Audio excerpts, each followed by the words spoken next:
எல்லாருக்கும் வணக்கம். இன்னைக்கு நான் உங்ககிட்ட ஒரு விஷயம் பேசணும்னு நினைச்சேன். இது வெறும் வீடியோ கிடையாது.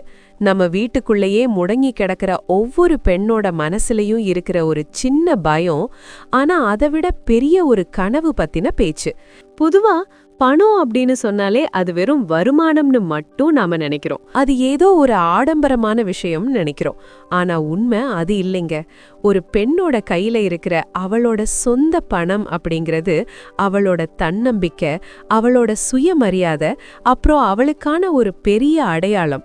நம்ம வீடியோ கமெண்ட் செக்ஷனை நான் பார்க்கும்போது நிறைய சகோதரிகள் ரொம்ப வருத்தத்தோட சொல்லுவீங்க, எனக்கு வேலைக்கு போகணும்னு ஆசைதான், ஆனா குழந்தை இருக்கிறதால போக முடியல. ஒரு பிளவுஸ் தைக்க கூட நான் என் கணவரையே சார்ந்து இருக்க வேண்டியதா இருக்கு. கையில காசு இல்லாம இருக்கிறது ரொம்ப கஷ்டமா இருக்குன்னு சொல்றீங்க. உங்களுக்காக தான் இன்னைக்கு ஒரு சூப்பரான கதையை நான் சொல்ல போறேன். இந்த கதை 2 தோழிகளோட கதை. ஒருத்தி பணத்தை திட்டமிடாம செலவு செஞ்சு எப்படி ஒரு இக்கட்டான நேரத்துல தவிச்சா, இன்னொருத்தி வீட்ல இருந்தபடியே சின்ன சின்ன தொகையை சேமிச்சு எப்படி தன் குடும்பத்தை தாங்கி பிடிச்சா அப்படிங்கிறது தான் இந்த கதை. குழந்தை இருக்கு, வேலைக்கு போக முடியலன்னு கவலைப்படுறவங்களுக்கு இந்த கதை ஒரு பெரிய பாடமா இருக்கும். கதைக்கு அப்புறமா நாம வீட்ல இருந்தே எப்படி ஒரு பெரிய தொகையை சேர்க்க முடியும்னு 5 முக்கியமான ரகசியங்களையும் நான் சொல்ல போறேன். வீடியோவை முழுசா பாருங்க. இப்போ அந்த கதையை கேட்கலாமா? கவிதா, ரம்யான்னு 2 தோழிகள். கவிதா எப்படின்னா, வாழ்க்கை ஒரு முறை தான் அனுபவிக்கணும்னு நினைச்சு வர்ற காசையெல்லாம் ஆடம்பரமா செலவு பண்ணிடுவா. ஆனா ரம்யா அப்படி இல்ல. ஒரு அவசரத்துக்கு நம்ம கையிலையும் காசு இருக்கணும்னு நினைச்சு வீட்டு செலவுல மிச்சமாகிற 5-10 ரூபாய கூட ரகசியமா சேர்த்து வைப்பா. அப்பதான் அந்த ஒரு ராத்திரி வருது. கவிதாவோட கணவர் ஒரு விபத்துல சிக்கிடுறாரு. போலீஸ் கேஸ் ஆகாம இருக்க 50,000 ரூபாய் உடனே கட்ட வேண்டிய சூழல். ஏடிஎம்ல பணம் இல்ல, பேங்க் லீவு. கவிதா பீரோவை திறந்து பார்த்தா புத்தம் புது பட்டு புடவைகளா இருக்கு.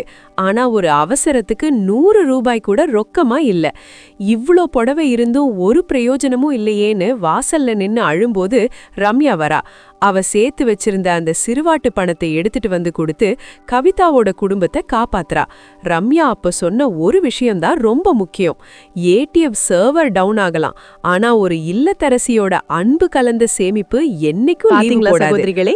இந்த கதையில வந்த ரம்யா ஒன்னும் வேலைக்கு போற குழந்தை கிடையாது. ஆனா தன்னோட சின்ன சின்ன சிக்கனம் மூலமா அந்த நேரத்துல ஒரு மகாலட்சுமியா வந்து நிக்கிறா. நான் சொல்ல வர்றது ஒண்ணுதான், நான் தான் வேலைக்கு போகலையே, என்கிட்ட ஏது காசுன்னு தயவு செஞ்சு உங்களை நீங்களே குறைவா எடை போடாதீங்க. உங்க கணவர் சம்பாதிச்சு கொண்டு வர பணத்துல ஒரு குடும்ப தலைவியா நீங்க பண்ற ஒவ்வொரு ரூபாய் சிக்கனமும் உங்க குடும்பத்துக்கான ஒரு பெரிய லைஃப் இன்சூரன்ஸ் மாதிரி. ஒரு அவசர நேரத்துல என்கிட்ட காசு இருக்குங்க, நீங்க கவலைப்படாதீங்கன்னு உங்க கணவர் முன்னாடி நீங்க நிக்கும் போது அவரோட கண்ல ஒரு மரியாதை தெரியும் பாருங்க. அந்த நிமிஷம் உங்க மனசுல இருக்கிற தைரியம் இருக்கே, அதுதான் உண்மையான பெண்மை. சரி சகோதரிகளே, நாம எப்படி இன்னையில இருந்தே நம்ம வீட்ல இருந்தபடியே சேமிப்ப ஆரம்பிக்கலான்னு அந்த 5 முக்கியமான ரகசியங்களை இப்ப பாப்போமா? இதெல்லாம் ரொம்ப ரொம்ப ஈஸி. நீங்க இப்பவே கூட இதை தொடங்கலாம். முதல்ல நாம பார்க்க போறது சில்லறை magic, the loose change magic. இது கேக்குறதுக்கு சின்ன விஷயமா தெரியலாம், ஆனா இதோட பவர் ரொம்ப பெருசுங்க.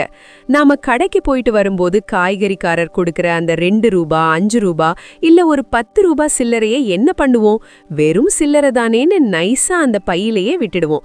இல்லனா ஜன்னல் ஓரத்துல, அப்படி இல்லனா அடுப்பாங்கரையில 5 பெட்டிக்கு மேல அமிழ்த்தி வச்சிடுவோம்.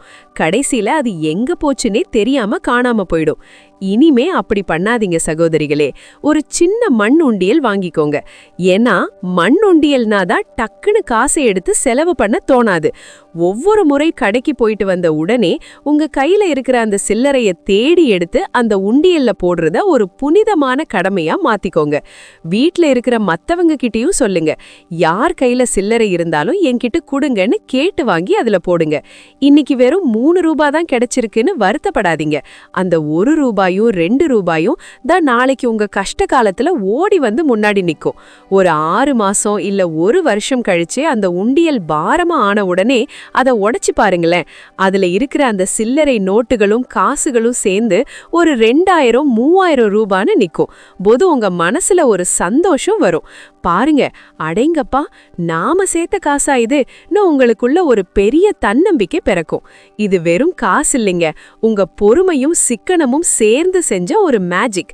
அந்த பணத்தை எடுத்து உங்களுக்கோ இல்ல உங்க குழந்தைக்கோ ஏதாவது ஒரு முக்கியமான விஷயம் வாங்கும்போது கிடைக்கிற திருப்தி இருக்கே, அதுக்கு ஈடு இணையே இல்ல.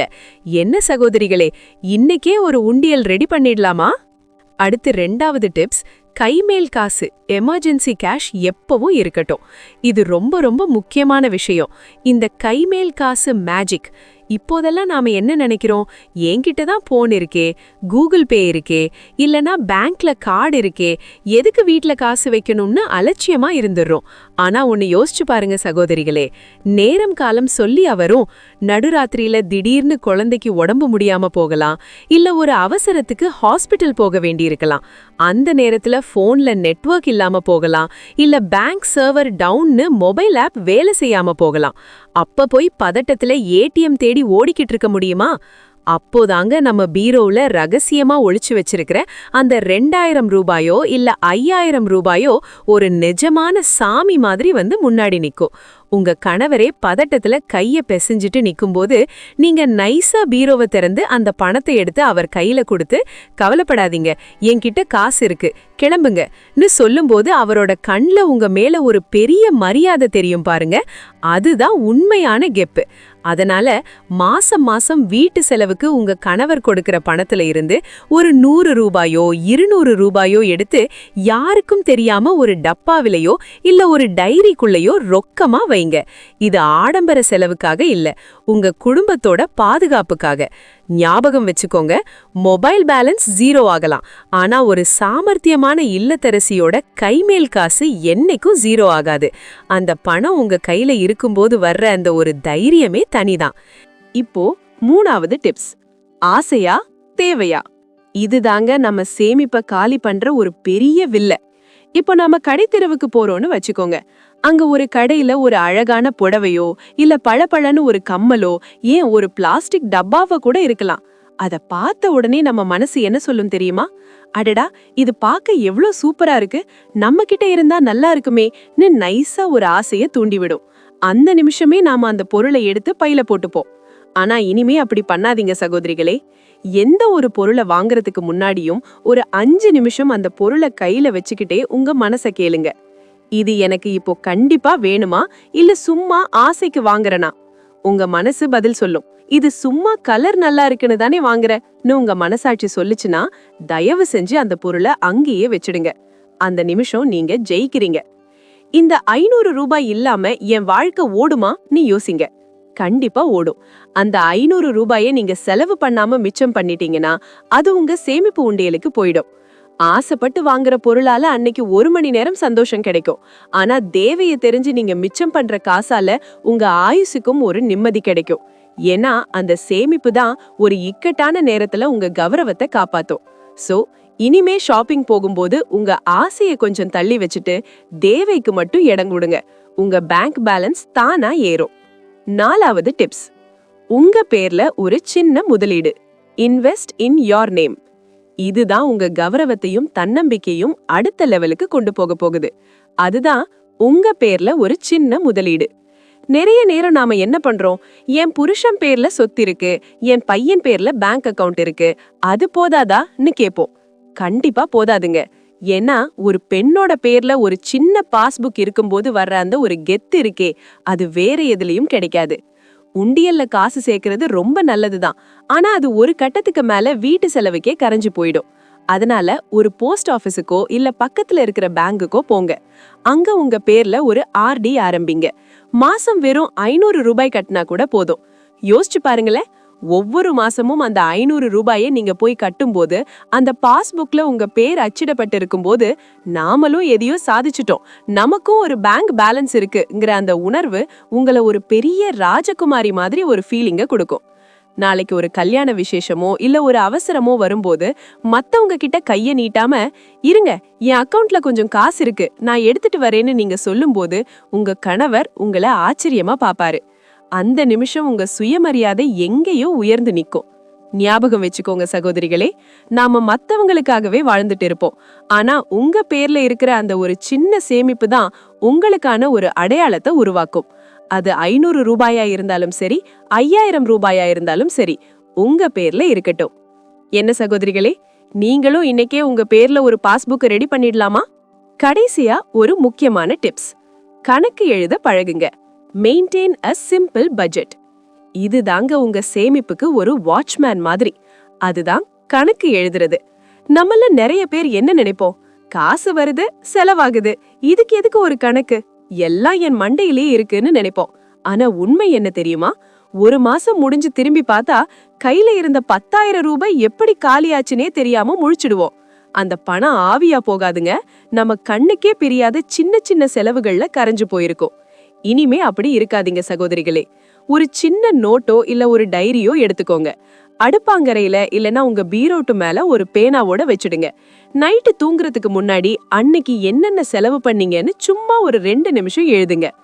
பால் 50 ரூபாய், காய்கறி 100 ரூபாய், குழந்தைங்களுக்கு ஸ்நாக்ஸ் 40 ரூபாய் நீங்க எழுத ஆரம்பிக்கும் போதுதான் உங்களுக்கே ஒரு பெரிய உண்மை புரியும்.